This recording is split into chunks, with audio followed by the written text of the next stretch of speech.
Number one, Clemson -5.5. That's what I had from OddsShark before, maybe around 5 o'clock. So, we do our spread picks around, late on Monday. So we might not be exactly perfect, but keep that in mind as you're going through it.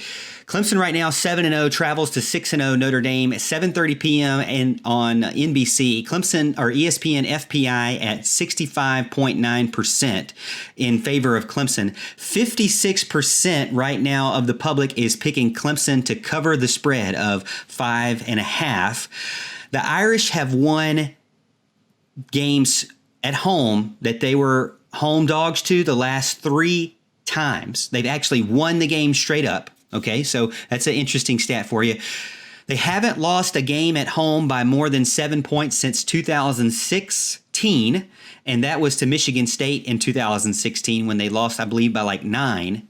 And that was a 2016 team that was one of Brian Kelly's worst, or if not the worst record team, okay? So he has typically been a double-digit win in the win column ever since he's been with Notre Dame, except for that 2016 year where I believe that was the year where he completely lost his entire defense. Correct me if I'm wrong, fellas. But the toughest home games, I say all that to say, when I look back at their toughest home games, it's not like they're getting Clemson's of the world. It's not like they're getting Alabama's. Now, they do get Georgia, but can you really say anything about Georgia? I mean, really, Georgia, who knows what they're going to do when they travel anyways. But most of their big-time, wins at home are against ACC teams that Clemson also destroys in that same year. So it's kind of hard to say how good they are at home and how dominant they are. Now, statistically, you could say they don't lose a lot of games at home, and they do really good when they're a home dog, which they are this time around. But I did a little bit of research. Fridays we do a scouting report. Me and the intern, we do a scouting report for the game coming up. This Friday we're going to do Notre Dame. You can check that out around 6 o'clock. I post it on YouTube and Facebook. But right now, this is what's coming from Notre Dame's lead writer. There's a theme emerging. Notre Dame starts with a long, methodical drive and scores, forces a stop early, and slowly marches down the field again. That's what their goal is. It's hard for them to fall behind with this type of scenario. Slow, methodical drives down the field, heavily reliant on running the ball. The opponent doesn't have the ball very often in the first or second quarter and sets them up to go into halftime with the lead. So that is from a Notre Dame writer's mouth right there. All right. So that's kind of their game plan that they have seen consistently. Will Notre Dame, I'll pass this question around real quick. Al, to you, will Notre Dame be able to get that slow, long, methodical drive in place early on in the game? What do you think? Well, I think they could certainly have some success there. They have a great offensive line. And again, we're missing so many players on defense. Still not sure who's going to play, who's going to be at 100%. So yeah, there's definitely a chance that can happen. We're going to need Clemson to we're going to need Brent Venables, okay, Master Venables, to come up with a great game plan, find a way to fit those gaps and stop that run, because that's what they're famous for. They're not as good as the pass, which you'll hear me talk about here in just in a couple of minutes. But yeah, that's certainly a possibility for Notre Dame. Could it be a possibility? Yes. Do I think that it'll work to a T for Notre Dame? I do not think so. They have a great offensive line. They want to run the ball. Clemson wants you to run the ball.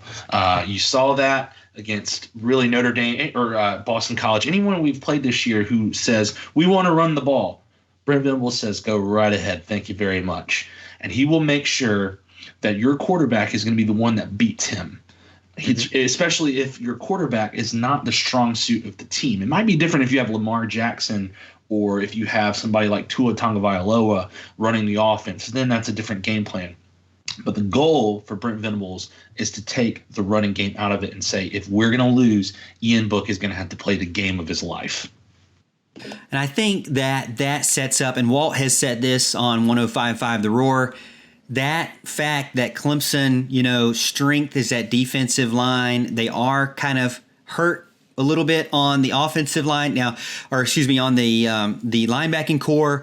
But really, what did BC do to pick apart Clemson at the beginning of the game? That was through the passing game. It wasn't through the running game. And so knowing that Notre Dame is a run-first offense doesn't really help their cause. Now, I've got a player to watch. I don't know if you guys have looked at their roster or anybody you think outside of Ian Book, but my player to watch is Ben Skowronek. I don't know if I said it right. I'm going to work on it. But number 11. So just look for him. They don't even have their last names on the back of their jersey, so it doesn't even matter what it's pronounced. Just say number 11, okay? He's 6'3", 224. And I can just hear Alan saying this now. I told you last week they need to get their head around. Well, it's hard to get your head around when you have a 6'3", 224 wide receiver. He torched Pittsburgh. Not only did he torch Pittsburgh, but go back and look at his big-time catches that he had. 107 yards, 2 touchdowns. Some were the biggest 73-yard big-time play against, lo and behold, a 5'11" cornerback. Now, thank goodness, Clemson really doesn't have any 5'11" cornerbacks, and they haven't really been trying to recruit any 5'11" cornerbacks. So this will be a different scenario for Notre Dame. They won't have that success, but when that guy got schooled on that touchdown play for 73 yards, I had a little bit of a tear come out of my eye because, being 5'9", it hurts. It hurts. I've just got to say that. But I think they're going to use Ben in the passing game. I'm going to call him by his first name like DJ. I think they're going to use Ben in the passing game. I think he's going to get a lot of targets. He got a lot of targets against Georgia. He didn't get a lot of targets against Georgia Tech because they really kind of took their starters out early. Again, prepping for this week, just letting you know that. Assuming that they control the game through the run, I don't think he's going to be their first option, but I just say keep an eye out for number 11. Nolan Turner's going to have to watch him. Landon Zanders as well, because he's going to try to get over top, make some big plays, use his height to his advantage. Is there anybody on Notre Dame's team that you guys have been looking at or been thinking outside of Ian Book? Houston, I'll start with you. So a point to be made, and I'll have another point a little later when we get to overall predictions, but their running backs are, I believe, Kieran Williams, and there was another guy, I can't remember his name exactly, but they want to primarily run the ball. The one thing that I want to point you towards, also what Walt Deptula says, is who is Zay Flowers or CJ Lewis on that offense for Notre Dame. You see Clemson struggle with wide receivers similar to that. They're speedsters, get on the outside. That might worry me in the playoffs, especially if we play somebody like Alabama. But when you look at what Boston College was able to exploit at the beginning, they were just throwing lobs down the field to just guys who could get past and hopefully get past our secondary. I don't see that out of Notre Dame. I know that Skowronek's fast dude, big 6'3" wide receiver, but I feel like Clemson's going to be able to cover him or at least find a way to cover him throughout the game. And one thing that I want to point out that no one's really wanting to say, everyone's talking about Notre Dame's defense. No one's talking about that this is the best defense that Notre Dame will face this year. This is the best one. So what is your offense going to do against the best defense that you'll face all year? Let us know what you think over in the chat. We got, last time I looked on Facebook, I had about 25. I think it fluctuates between 20, 25. Thank you so much for joining in Facebook. Also, we got 30. We're topping 30. Now, hey, if you're already subscribing, thank you so much. Like the video, subscribe to the video. Hey, I'm going to give you this little subscribe reminder here. Boom, like the video, subscribe to the channel, and hit that notification bell to make sure that you're a part of the Morgan Thomas Show every time we go live, which is Monday night, 8:30 p.m. Eastern time. And you can check us out on our Facebook page, The Morgan Thomas Show, there as well. Again, we've got a contest right now, $25 gift card to anybody who puts I didn't say anybody. You get entered in to a contest. You get entered into a drawing for a $25 gift card to Charleston Sports Pub here if you tag 4 friends with this. Or, if you can't tag, I don't really know exactly how YouTube works. I think you can tag on on YouTube. You guys got to tell me over on YouTube. But if you can't tag, if maybe you show that you've shared it somehow. Send me a screen of how you've shared it, and I'll enter you in as well over on YouTube as well. We really appreciate the love and support both on Facebook and YouTube. Again, also on Twitter at The Morgan T Show. Go check us out Twitter. I'd like to tweet here and there throughout the week. But I'm going to tell you a little bit about the rest of the game and give you my prediction. Minus 5.5 to open up Monday night here. Clemson versus Notre Dame. That's what we're talking about. Trevor Lawrence, again, not going to play. DJ showed that he can manage his team, and not only manage his team, but put the ball right where it needs to be. That touchdown pass to Travis Etienne was really sweet. In stride, no problem, right over the defender. It was a thing of beauty. Then his little fake run. Alan, I agree with you. I thought that they were going to have him run earlier on than they did, and the only time that they let him run, he just happened to score a touchdown. So maybe we'll want to get some more icy hot on that shoulder. Maybe we want to get some more icy hot on that shoulder, put some of that, kinesio tape or whatever you call it on the shoulder and get him out there, because I want to see some more touchdowns. I don't even know if I said that right, guys. I know you're probably making fun of me right now for saying all these things wrong, but again, I look at it a tale of two halves, just like I thought with Florida State falling off in the second half. I believe last week we talked about this. The tale of two halves. North Carolina Tar Heels lost to the Florida State Seminoles, but they blanked Florida State in the second half. Clemson struggled against Boston College only in the first half. In the second half, they came and shut them down. And I believe that DJ is not just some backup. He is the heir apparent. He is the next guy in line. And he also ran that offense in high school. So he's not completely ignorant of how Clemson runs plays. So give me Clemson to cover minus 5.5. Now, I know what you're going to tell me. Morgan, they haven't been able to cover all year. They're like 1-5 against the spread. Well, they're 1-5 against the spread because most of the spreads are in the 40s. So this one is minus 5.5. I'm liking it. Now, another thing, Morgan, they got a lot of injuries. You're correct. I've got listed right now on the injury report, sportsdata.com from USA Today, 21 injured players, either undisclosed or, and that's just on the injury list, undisclosed or actual injuries or illnesses, as in Trevor Lawrence's case. Let me just run through the list for you. Caleb Boating, David Coate, Fred Davis II, Sage Ennis, Justin Foster, Mike Jones Jr., Frank Ladson Jr., Trevor Lawrence, Ty Lucas, Matthew Maloney, Mitchell Mays, Jack McCall, Matt McMahon, Rook Ororo, Tyson Pumachan, Luke Price, Justin Ross, James Skalski, Brian Tucker, John Williams, and Trey Williams. I mean, it's not very often that you see Clemson with that many injuries, but considering that the SEC, Gamecock fans would say it's because they don't play anybody. That's why they never have anybody injured. But obviously, Clemson's having to deal with some injuries this year, specifically with their number one player, COVID. But Al, we'll start with you. What you got? So, look, I came at this game from a numbers perspective. I looked at the rush offense and the pass offense versus the opposite for the other team, the rush defense, pass defense, and whatnot. So I got some numbers to throw at you, some rankings. I have the Notre Dame rush offense at 11th versus the Clemson rush defense at 15th, okay? Notre Dame pass offense at 71st. We know they're much better at running the ball than they are at passing the ball. Notre Dame pass offense 71st versus Clemson's pass defense at 11th in the country, okay? Clemson rush offense at 55th, which is kind of funny. You would think it'd be higher than that with Travis Etienne, but we throw the ball a lot too. Okay, so it is what it is. A lot of people just load up in the run, and that's the way it goes. So Clemson rush offense at 55th in the country. Notre Dame rush defense 8th. Clemson pass offense 8th in the country. Notre Dame pass defense 9th in the country. Okay, so if you look at it on paper, it's a great matchup.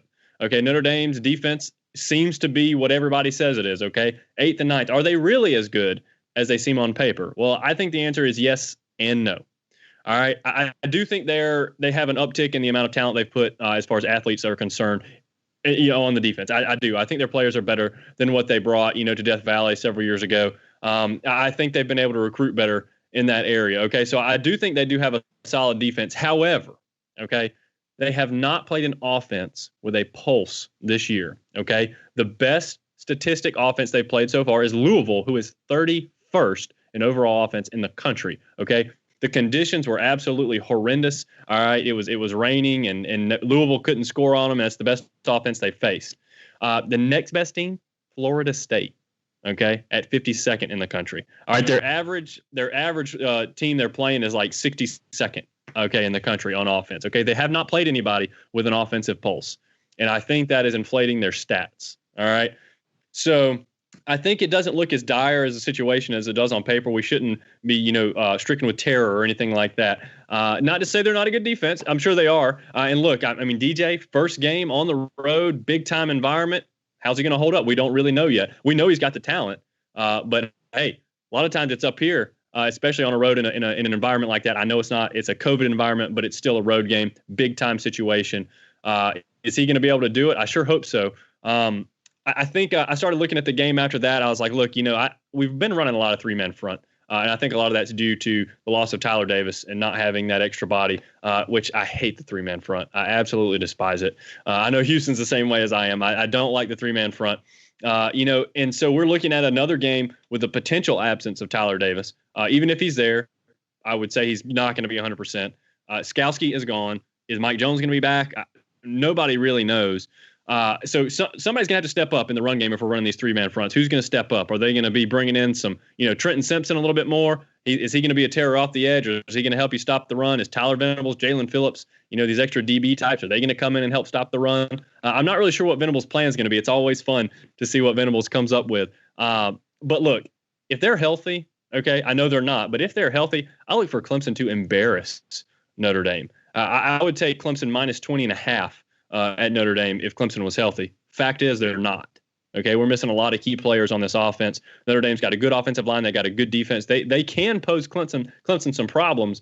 It's just the way it is. We don't like to think that, but that's the way it is.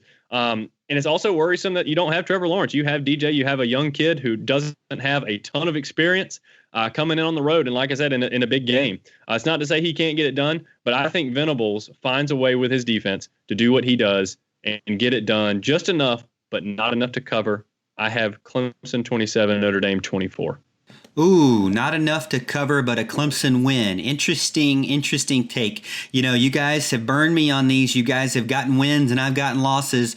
In this same scenario, Clemson wins, but can't cover the spread, and this may happen again. Talking about chat real quick before we get over to Houston's thoughts. I've got you again. We talk about James Skalski. It's got out indefinitely for groin injury, and then Mike Jones Jr. out previous contest due to an unlisted injury. Remains to be seen if he will suit up against Notre Dame. So listed questionable right now. But there's, the majority of these guys. I mean, you're talking 1, 2, 3, 4, 5, 6, 7, 8. 9, 10, 11, 12, almost 19 players with undisclosed injuries. Wow. So what do you think, Houston? Concern? No, I am not. And call me a sunshine pumper, call me whatever you want. But Clemson will win this game, will cover, and will win by double digits. I think Clemson wins this game 27-17 because their defense is better than anything that Notre Dame has seen this year. Here's the reasons why. Who is the best team Notre Dame has played this year? Can anyone name that record-wise? Ooh, record-wise? Yes, it would be Pitt. Pitt would be the best team that they've played all year record-wise. Without their QB. Without their QB. This is also true. 45-3 win over a QB-less Pitt team. All right. Clemson's already played against teams that have over 3 wins, 4 wins, winning records. Boston College, Miami, and Wake Forest. Wake Forest has turned that season around since we beat them in the early season. So I'm not going to say that's the key to victory here, but I am going to say Clemson's played some better competition than Notre Dame has. And so Notre Dame can beat their chest that they're dominating the ACC, but they haven't seen a team like Clemson yet. Clemson is going to get their best team, but they're used to this. They've got players used to this. I think Clemson wins this game by 10 plus. I'm going to say 27-17. Awesome.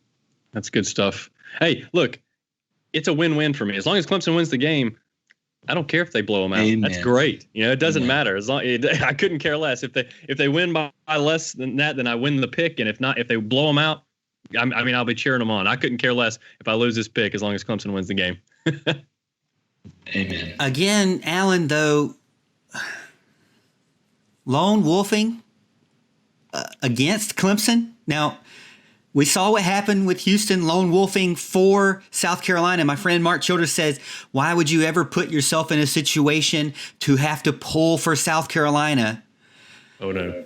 Al, no. You don't ever pull for them. Whether you pick them or not, you never pull for them. You pick for yourself to lose the spread. That's what you do. Oh, it's dangerous territory. Let us know in the chat if you think that Alan should be continued as a host here for picking Notre Dame to keep it within 5. That's too stressful of a game for me, Al. I need to go back. You remember how I told you I hated blowout games because I'd rather have something to talk about on the show? Well, I take that all back. I take it all back. I take it all back. I want the blowout wins. I want the blowout wins, man.